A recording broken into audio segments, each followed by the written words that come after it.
In verse 13:27, the disbelievers ask, "Why isn't a sign sent down to him from his Lord?"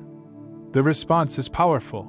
It's not the lack of signs that causes their misguidance, but rather, it's their unwillingness to seek the truth. Allah allows people to stray if they choose to ignore the signs already around them. Everything in nature, every moment of life, is a sign for those who are willing to seek guidance. But for those who turn away, even the light that guides others only blinds them.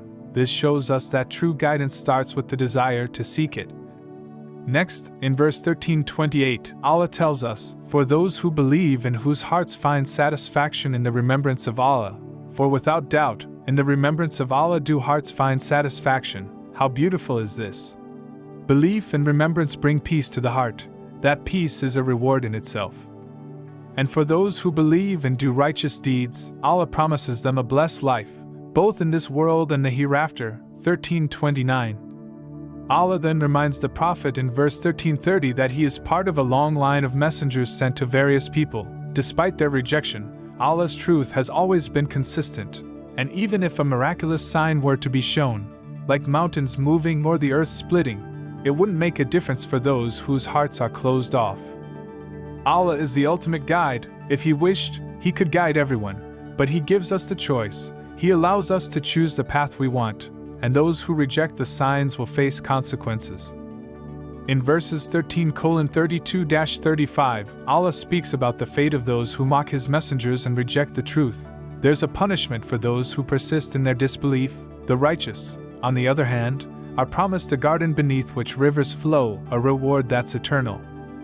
This is the reward for those who are sincere in their belief and turn to Allah for guidance. The end for the disbelievers, however, is quite the opposite: the fire.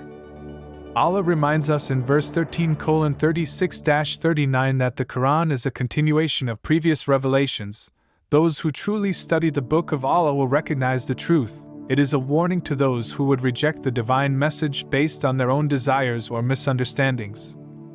And despite any objections or rejections, Allah's plan is perfect, and His message is clear. In verses 13:40-43, Allah makes it clear that He controls everything. Whether or not we see the full outcome in this life, we must remember that everything will unfold as Allah has decreed. He is the ultimate planner, and no one can escape His judgment.